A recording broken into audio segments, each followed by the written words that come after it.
All right, scary, spooky story time. If you don't like real life creepy stories, this is your moment to scroll. If you do, stick around, because this story is going to be, believe it or not, stranger than some of the other ones that I've told, because it's kind of way out there, all right? This is regarding my aunt in story 5 of Scary Stories, the one where you tell me that there's a voice behind me, or voices. Go back and listen for yourself if you want to know what it's about. It's pinned. This aunt, before we knew her, she's actually my mother's sister-in-law. She told us that she was going through a time where things were not going well. Financially, health-wise, at work things were going well, family. And so she decided to go find some help.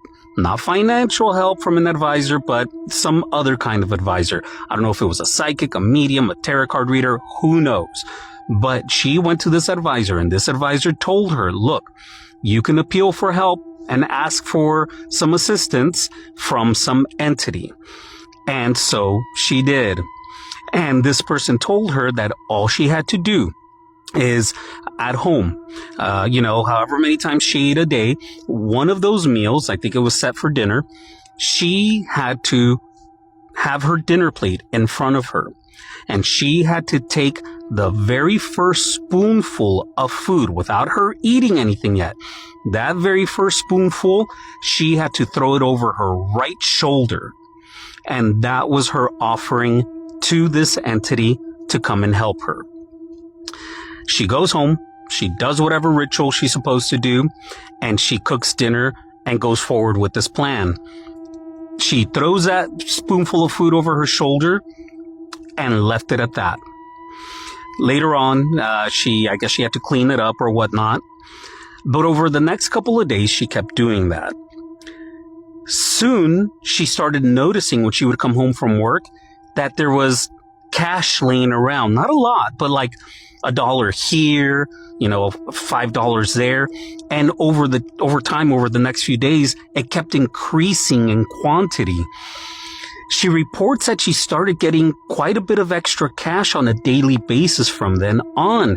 It looked like money that was found on the street that was left in her apartment, laying around in miscellaneous different places, but it was very, very helpful to her. She then started noticing over time that the apartment was getting cleaned up. Little things picked up, a pair of socks picked up here, a dish done, things put away in the right place. It was really interesting to her, and she thought, this is great. So she continued with this plan.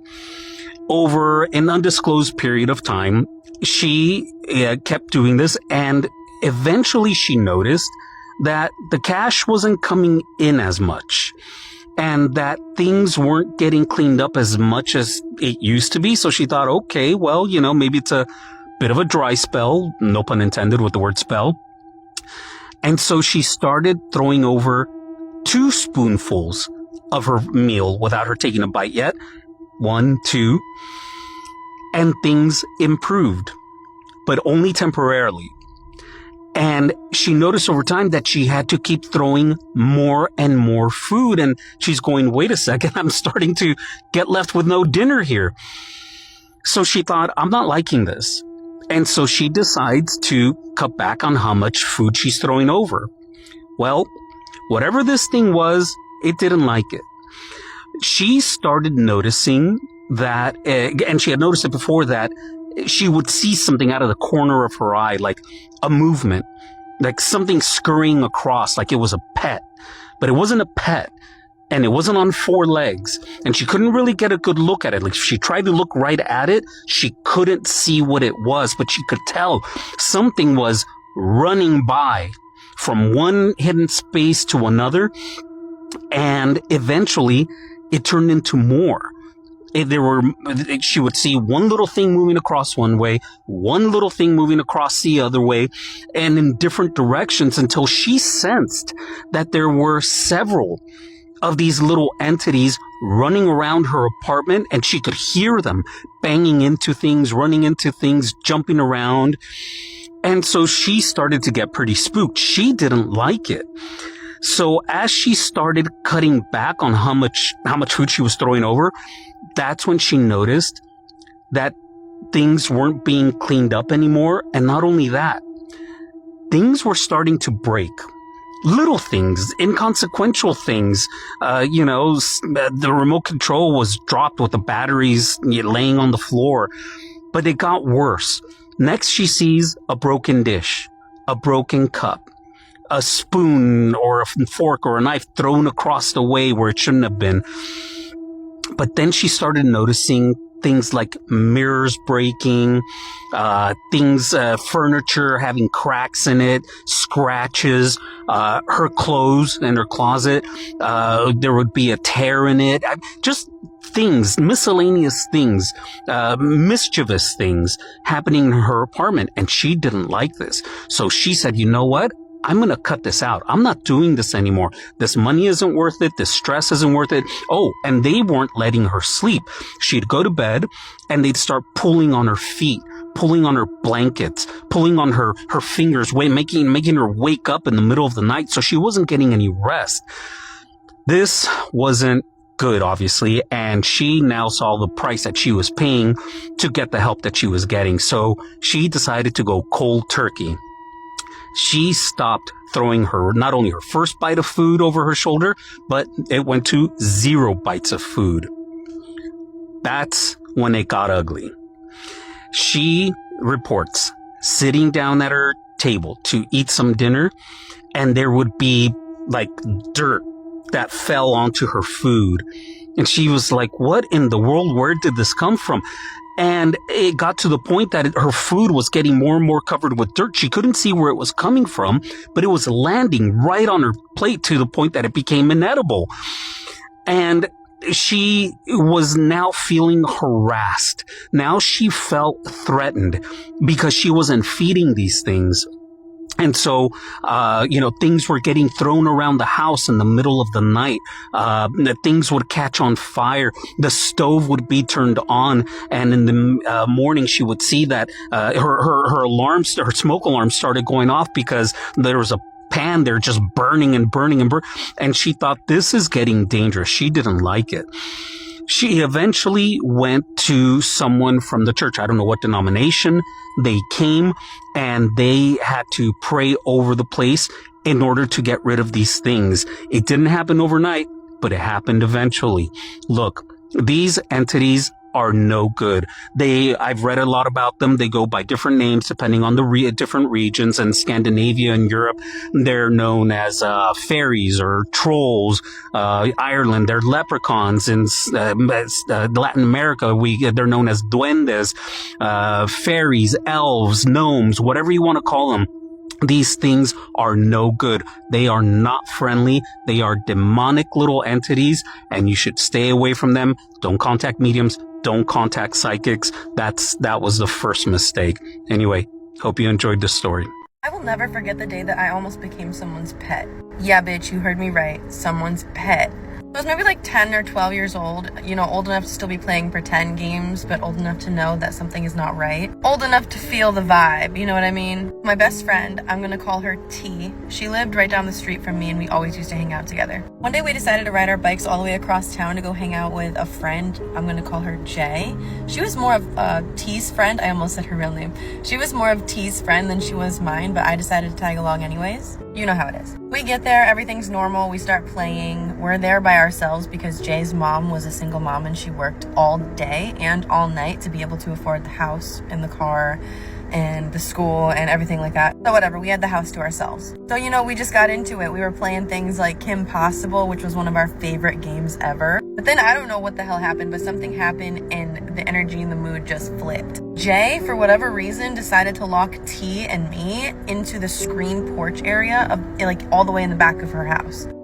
Actually locks the door. And it's one of those just screened in porches without the door, to get outside. So we couldn't even get outside if we wanted to. And at first we're being dramatic and silly and screaming and thinking that it was a game. And we were trying to pretend to try to find a way to escape and stuff. But after 15 or so minutes of us actively trying to escape. It started to get hot in there because it was like one of those like sunroom type screened in porch rooms, you know what I mean? There was no breeze in there because all of the windows were glass, like they were all shut. So we were like, yeah, okay, joke's over, let us back inside. But instead of letting us back inside, Jay just stares at us and does not do anything except stare at us for like a solid minute. Instead of unlocking the door, she brings us 2 water bottles and a plate of what looked like canned chicken, but we didn't know because we didn't even see where it came from. It was just like little chunks of chicken on a plate. We're kids, we're hungry, we're thirsty, we drink the water bottles, we eat the chunks of chicken. I'm literally mid-bite when Jay peers through the window and she says, "Do you guys like the meat?" T goes, "Yeah, sure, it's great." And then Jay started smiling, like one of those creepy smiles. Like, I don't really know how to explain. Think of like the movie The Grinch when he's like, his little smile's like curling up, like all creepy. Like, think of like that. And she says, "That's my cat's food." What?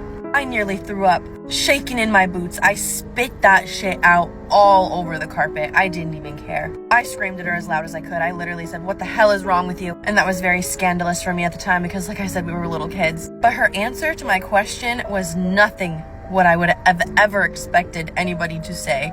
She said, "I've always wanted humans as pets, and I'm just testing out what I need to feed you when I put you in the hole." I'm sorry, the what? The what? Where? Who?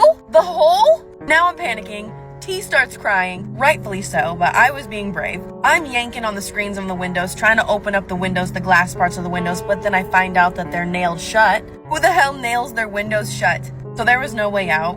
This was before phones too, so we didn't even have any way of like contacting the outside world. So we ended up sitting in there for hours, and I mean hours, in the sweltering hot heat of the sunroom, dude. And finally, eventually, Jay comes and unlocks the door. At that point, I'm thinking, oh my god, thank god she's letting us go. So I jump up and I try to run out, but she stops me. Blocked me with her body literally in front of the door, and she was like, "You two need to come with me now." I was like, bitch, no. But at that point, something with her really felt off. Like, her whole entire demeanor changed, and like, she was making it very clear that she was in charge now. The tone of her voice was very serious. He's still crying, but we follow her because, like, what else are we gonna do? She leads us through the kitchen and down the hallway and then into the basement of her house. And then, like, in front of this little tiny door, if you, like, think about the Coraline door, it kind of, like, it's literally like the Coraline door. Opened up the little door and says, "Get in the hole."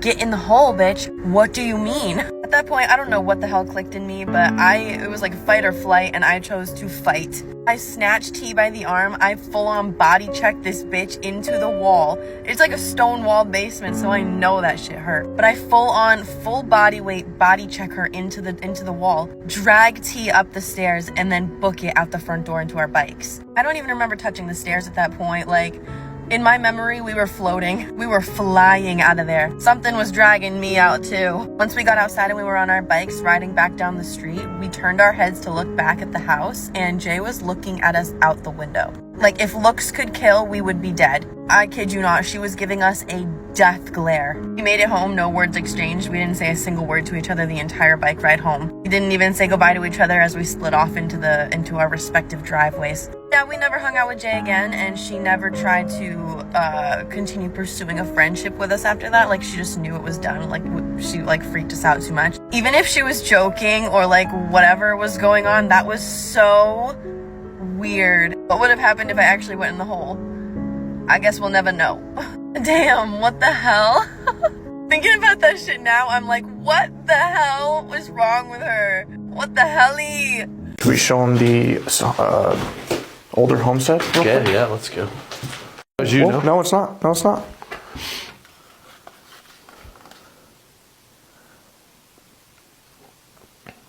Was that you? Yeah, that's on either side. They went to both. Yeah.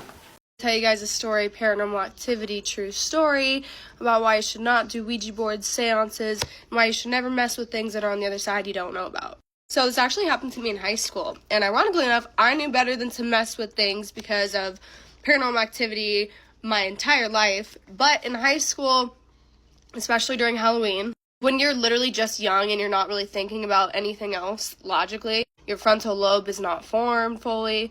So one Halloween season, I was in high school, I was with a group of friends, and they wanted to do something. We want to do like a spooky activity. We end up going to Fear Farm, which is a thing, and like it's been in Arizona for a long time. I don't know if it's in other states, but it's like basically just a big, you know, outdoor haunted house and attractions. We went there and ended up being so crowded that like we couldn't even get a parking spot because this is very close to Halloween. And so anyways, we ended up ditching Fear Farm, and a bunch of other factors went into it, but we just decided no go. We were trying to decide what we could do. And there was this really haunted house, like, that people kind of knew about, and it was really scary and abandoned.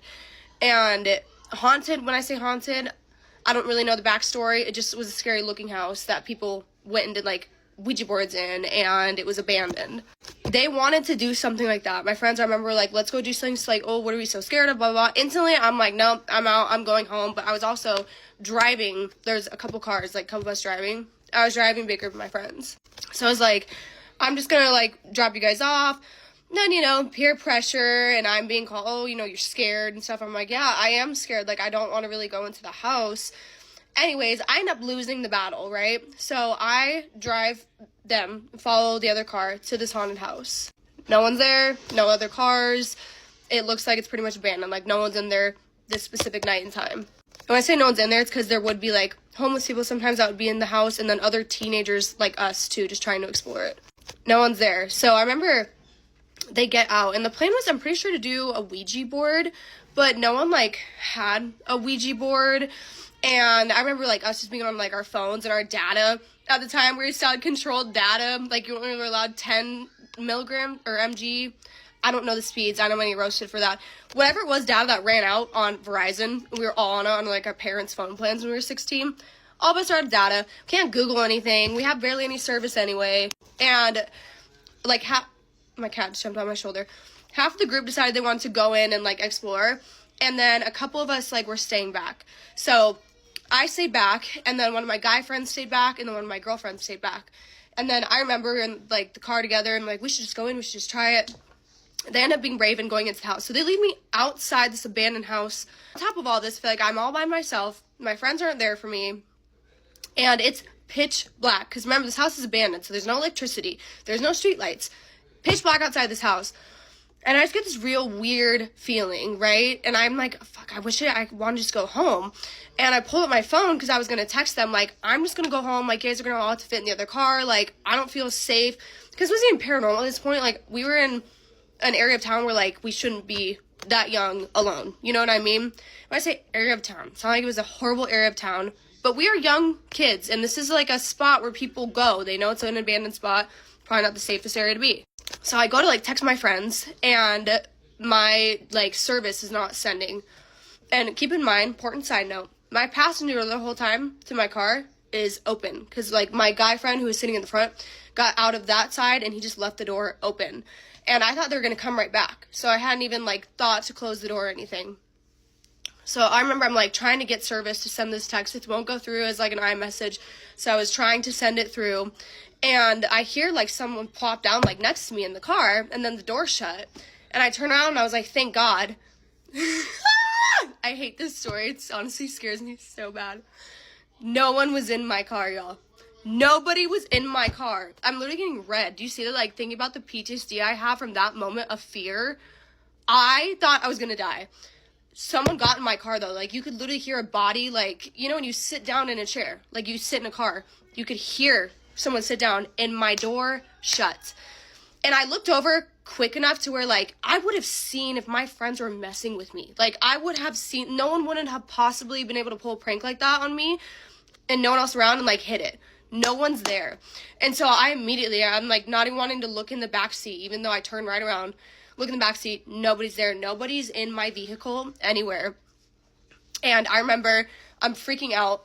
Meanwhile, I hear my friends, like, screaming inside. I go to turn my car back on because I turned it off. And when my lights turn on, I see a shadow in front of my lights, and then it just disappears.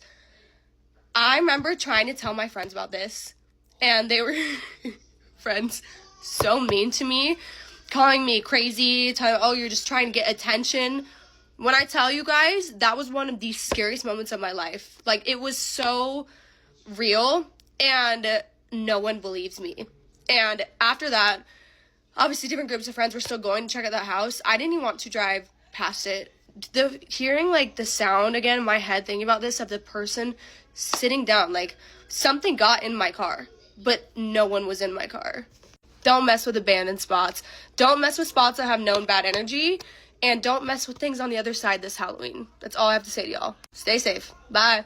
Tonight's true scary story is about demons, and you need to protect yourself before watching this video. I mean it, because this one is intense. Please excuse my appearance. I just got a spray tan and I can't wash it off yet. Please remember to subscribe to my YT channel. The link is in my link tree. Okay, so let's get started. Tonight's submitter's name is Melanie, and the little backstory on her is important because she has 3 different tribes in her bloodline, Native American tribes, and that is Choctaw, Cherokee, and Eskimo. By the way, Melanie does not want to be tagged, but she will be in the comments if you guys have any questions or comments for her. Her grandfather was the chief and shaman of her Cherokee tribe. Every woman in her family has been a sensitive, including her. She has had several terrifying experiences, and she has had an experience with one particular entity that is absolutely terrifying. I have to skip over some things because it will be too long for TikTok, but I can put the full story on my YT if you guys want. Just drop in the comments. At the time Melanie had about 15 or 16 years old, she had seen several things. She had seen shadows, creatures, things out of the corner of her eyes. She had felt feelings, temperature drops, all those types of things. So she was very used to the paranormal at this time. One day in particular, when she was 15 or 16 years old, she was doing laundry in her laundry room. This is in Arkansas, by the way. So she goes to turn around after she's done doing the laundry, and the laundry room is in the garage. She goes to leave the garage. As she's leaving the garage, she sees a misty shadow in the corner of her eye. She immediately knows what it is, and she just says to herself, "You are not welcome here."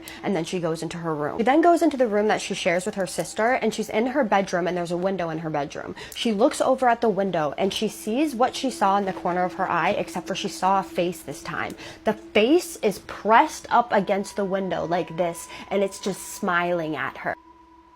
As soon as this happens, she starts screaming for her sister's name. She's like, "Look, look!" Her sister looks over, she sees it. Then her sister starts screaming for her mom's name. "Mom!" Her mom comes running in. Her mom doesn't see anything because it vanishes right before their eyes as soon as their mom gets into the room. Now, they both prayed over Melanie for about 10 to 20 minutes after this, but unfortunately, this would send her into a spiral of depression. For some reason, this entity just took her down. And this is where things get intense.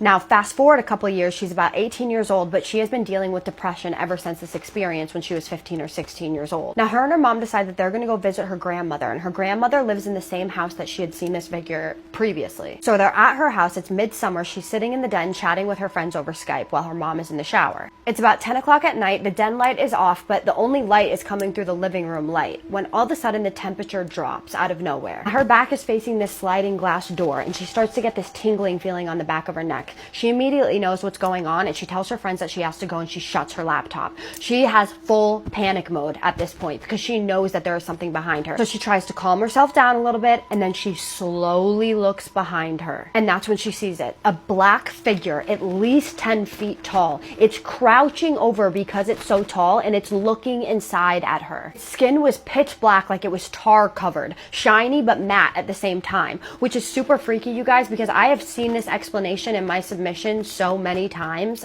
of people seeing this. Its skin was taut like a mummy. Its arms were so long that its knuckles brushed the ground. Its head and neck resembled an ape, but it had extremely sharp teeth and pointy ears. She said its eyes were glowing like a blood-covered sun. It brings its hand up slowly, and it starts to reach through the glass of the sliding glass door. She said its fingers were at least a foot long, and it came to a point at the end, and it was just reaching for her with these long, pointy fingers.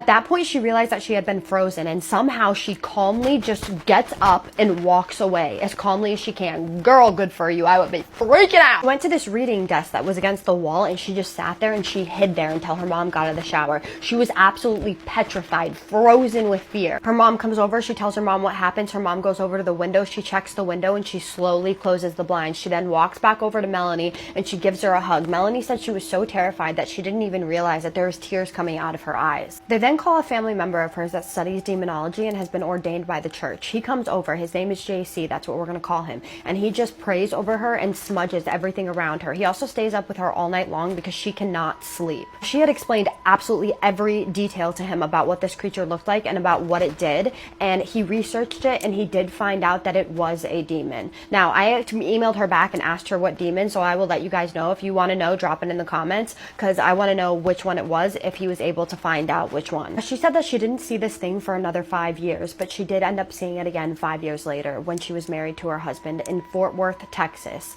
This time it got so much worse. It just gets worse each time. But on this day that this happened, she was in her new house that they had just purchased, and her husband was away on a business trip. Now, she went into the garage because she had to look for something. As soon as she got halfway to what she was looking for, she all of a sudden sees this black mist form in front of her, and then she sees red eyes in it. She immediately starts to recognize what this is. It's at the garage bay door, and she freezes in her steps. She knows what it is. It's the creature from Tuscan, where her grandmother's house was. After she recognized it, it starts to form into what it was before, except for this time she can see more detail. It starts to grin this Chester-like smile. It has these sharp, pointy teeth. It bum rushes her. She spins around. She runs to the door. She can literally hear this thing following behind her. She slams the door shut, and she can't get it shut because it has stopped her from getting shut. She feels this big bang on the door, and it's whatever it is trying to get in. She said that when it hit the door, it literally moved it like 3 inches. So she's against the door at this point, and she's just yelling, "You are not welcome here. I command you to leave this place and never return." And it laughs this blood-chilling cackle. And it vanished. Then she grabbed sage and holy water and she blessed the entire house. She then calls her husband. She tells her husband what happens, but her husband doesn't really believe in this stuff, but it sounds like he's pretty supportive. He tells her he'll be home soon and not to worry about it. She's going to be okay. Now, she said that since this experience, she has experienced things like knocking on the ceiling, knocking on the walls. She hears whispers all the time. She feels presence all around her, but she has not seen that creature again. But to this day, which this was very recently, she is still experiencing scary things. She gave me so much more detail about her life and other things that have happened and her family, and it's all crazy and really, it's a good read. It was a good read. If you guys want to hear all of that stuff, then like I said, let me know. I will drop it on my YT so that I can give you guys the full version of it. But otherwise, what do you guys think about this? What do you guys think this was? Because I definitely think it's demonic. And do you think it's attached to her? And why do you think it's attached to her? Like, it might make more sense if you knew more of her backstory, but this thing is definitely attached to her. That's just my opinion. And if anyone has any ideas of how she can permanently get rid of this, maybe someone else that has experienced this themselves, a similar experience, let her know. And if you guys want to send me your true scary story and want me to recount it on here, then email me. My email's in my bio is kaisaspooky@gmail.com. 2 important things before I go. The first one is, if you watched my story last night about the girl who showed us the picture of that crawling girl, and she has a full video of it, and everybody is asking to see the full video of it, she actually sent me the full video. I can't post it on here, it's too long, but if you guys want, I'll post it on my YT so you guys can see the whole thing. So freaking scary. So drop in the comments if you want me to do that. And the second thing is, the other day, 2 days ago, I posted a story about a plane crashing in the 1800s. I did not mean to say 1800s. It was a mistake. I meant to say 1900s. I don't know where 1800s came from, but it was a mistake. People make mistakes. So for those of you who are kind about it, I appreciate you. But my name is Kaisa, and I tell true scary stories that you guys submit to me every single night. So if you like that, please hit that follow button. Also, I just want to tell you how much I appreciate each and every one of you. Thank you so much for almost 32,000 followers. I can't believe 32,000 people love my content. That means so much to me, and I wish I could thank every one of you personally. I really do. Thank you. TikTok has given me 4 V words, and I'm not sure why. I can't figure out why. I've tried to appeal them, but it's made my views drop drastically. So for those of you who are still watching, thank you so much. But otherwise, I just need you to do one last thing for me. And you guys already know what it is. Have a spooky night. Love you guys. See you in the next one. What the fuck was that? Bro, What's going on around you? I don't know. I'm frozen. I am frozen.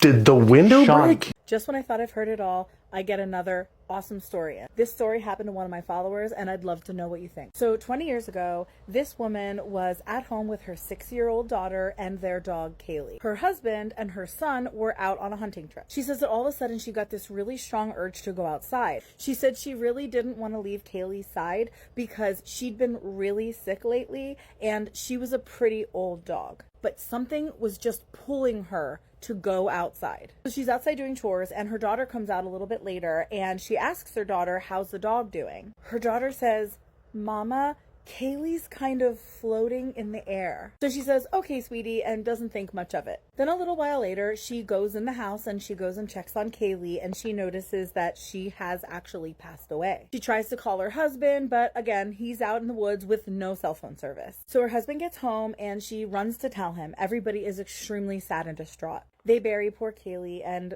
another chapter is closed. So fast forward now 15 years. They're sitting around chatting about old times, and then Kaylee's passing comes up. And her husband starts going on about how he remembers when she died in his arms as he was walking her around in the living room. And she's like, no, you weren't there. You were out hunting with our son. She wants to add that she never told him about the urgency she felt to go outside, nor about their daughter, saying that she saw Kaylee floating around in the air. He is just very adamant about, no, she took her last breath in my arms in the living room. And she is just like, he was not there. So she immediately calls their son to confirm that they were indeed out hunting the day that Kaylee passed, and he agreed, yes, they were out on their hunting trip.